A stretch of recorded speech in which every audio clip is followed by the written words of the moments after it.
Assalamualaikum warahmatullahi wabarakatuh.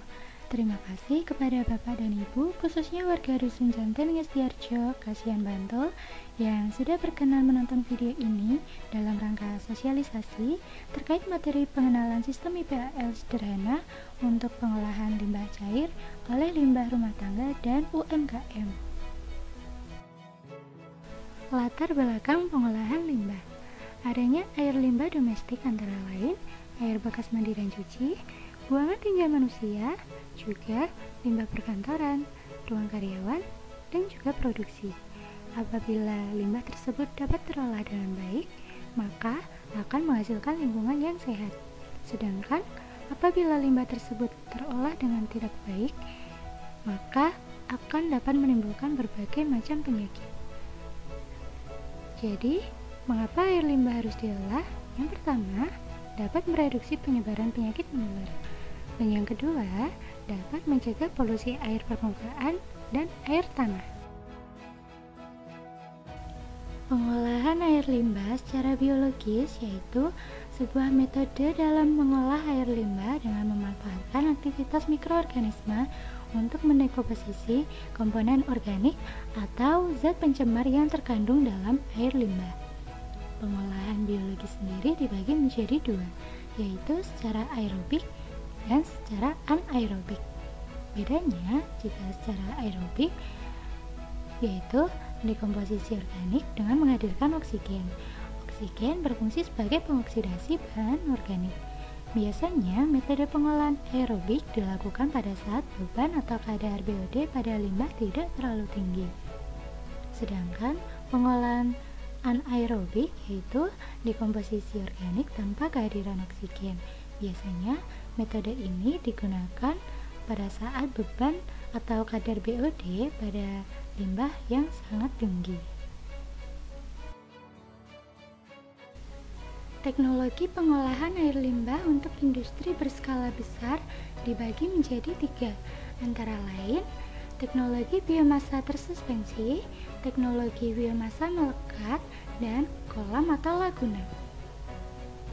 Untuk memilih teknologi limbah, maka dibutuhkan pertimbangan beberapa hal, diantaranya jumlah air yang akan diolah, kualitas air hasil olahan yang diharapkan, kemudahan dalam hal pengelolaan, ketersediaan lahan dan sumber energi, serta biaya operasi dan perawatan diupayakan serendah mungkin.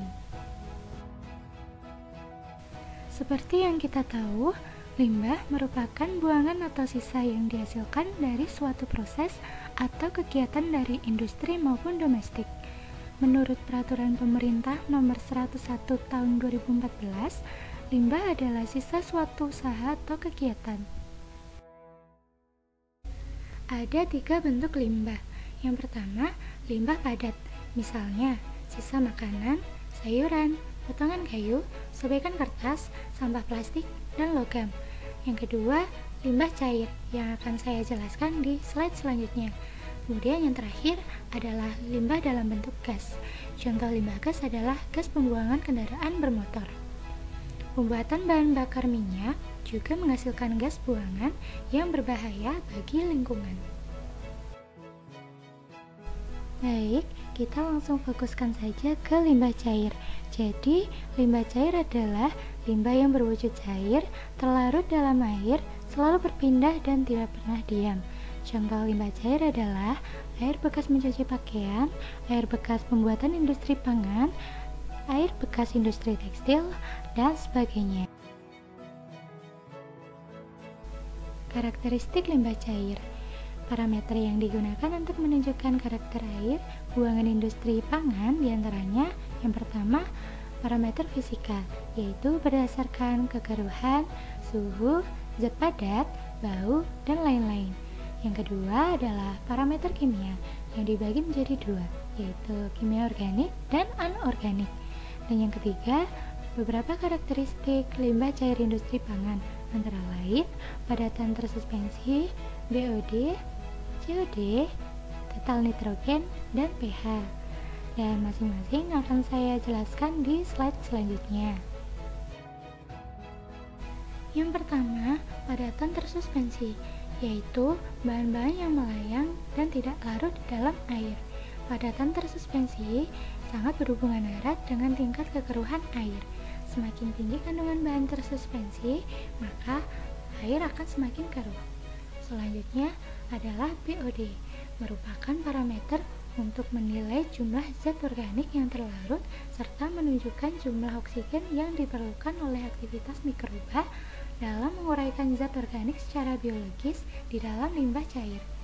Yang ketiga adalah COD atau kebutuhan oksigen kimiawi, merupakan jumlah oksigen yang dibutuhkan oleh oksidator untuk mengoksidasi seluruh material baik organik maupun anorganik yang terdapat di dalam air.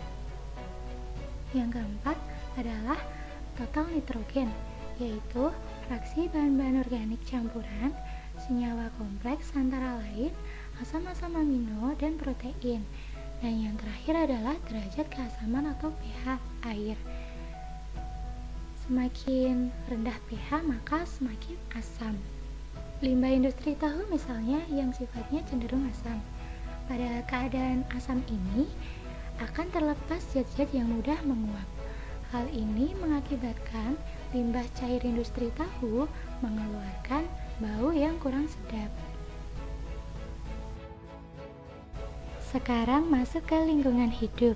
Pencemaran lingkungan salah satunya terjadi akibat aktivitas manusia dan juga industri yang kurang memperhatikan lingkungan hidupnya. Sehingga dalam pemeliharaan lingkungan hidup perlu menetapkan baku mutu.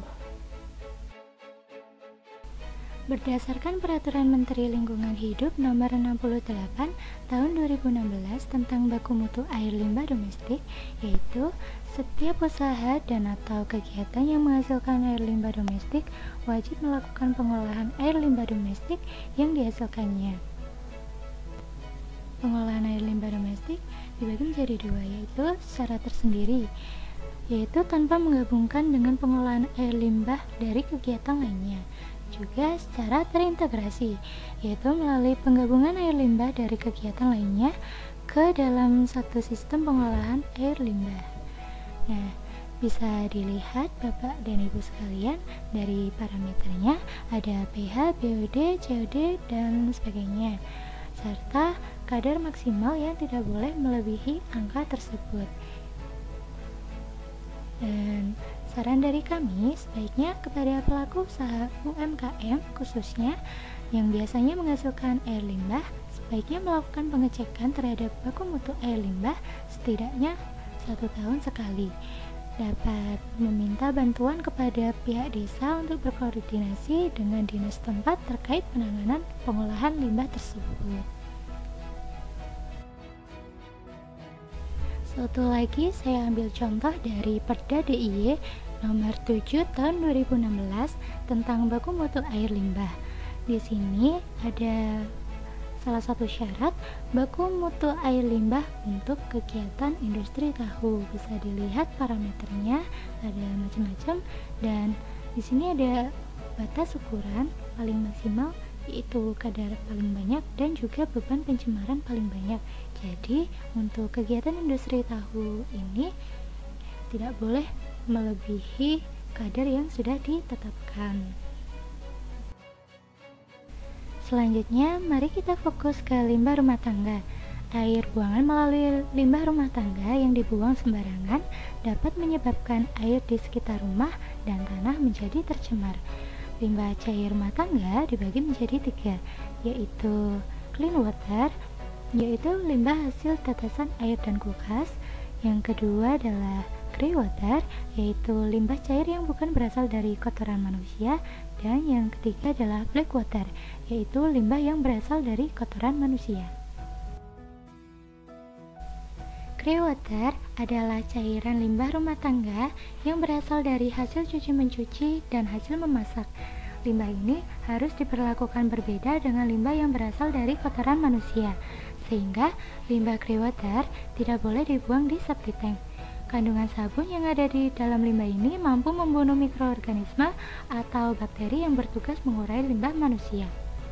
Oleh karena itu, terkadang limbah ini dialirkan secara sembarangan ke selokan-selokan yang pada akhirnya bermuara ke sungai. Hal ini menyebabkan air sungai menjadi tercemar.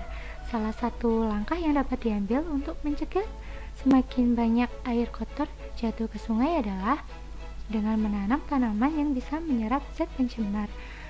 Tanaman tersebut adalah bunga ungu, bunga coklat, melati air, dan lidi air. Walaupun semua tanaman ini mampu menyerap zat pencemar di dalam air, zat yang mampu diserap sangatlah sedikit, sehingga dianggap kurang efisien. Oleh karena itu, mengadakan sistem pengolahan limbah yang lebih canggih sangat diperlukan. Kita masuk ke sistem pengolahan air limbah atau SPAL. SPAL adalah salah satu sistem pengolahan limbah sederhana yang dapat dipakai dalam menangani limbah yang non-kakus. Cara kerja dari SPAL adalah, yang pertama, air yang kotor akan masuk pada bak pengumpul. Yang kedua, minyak, pasir, dan sampah akan tertinggal di dalam sampah dan akan terperangkap di dasar bak pengumpul dan akhirnya mengendap. Yang ketiga, air yang bebas dari minyak, sampah, dan pasir akan turun ke dalam tangki resapan. Yang keempat, di dalam tangki resapan, air akan tersaring oleh batu koral dan arang. Yang kelima, air yang keluar akan menjadi air yang lebih bersih.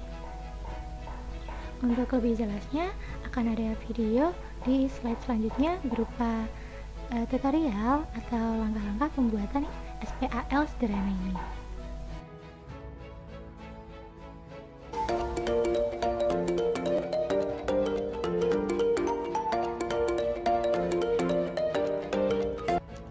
Adapun cara pembuatan saluran pembuangan air limbah. Yang pertama yaitu drum dilubangi dengan garis tengah 1 cm, jarak antara lubang 10 cm, pembuatan dengan ukuran panjang, lebar, dan masing-masing 110 cm. Langkah yang kedua yaitu di dasar lubang diberi koral setebal 20 cm dan drum dimasukkan ke dalam lubang tersebut. Lalu, sela-sela drum diselingi dengan koral. Kemudian dibuat saluran air limbah ukuran setengah bis atau dari pasangan batu bata. Yang terakhir, drum ditutup dengan kayu atau bambu. Yuk kita lihat sekali lagi.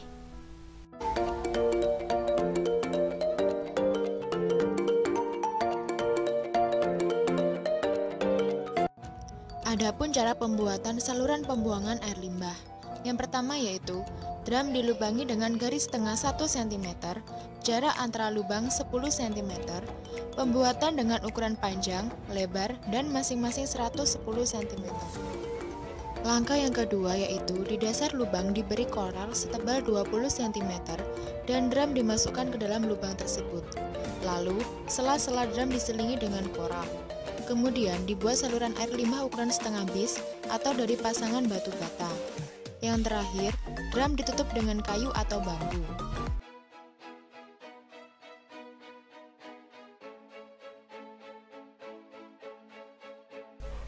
Sekian materi sosialisasi terkait IPAL sederhana sudah saya sampaikan.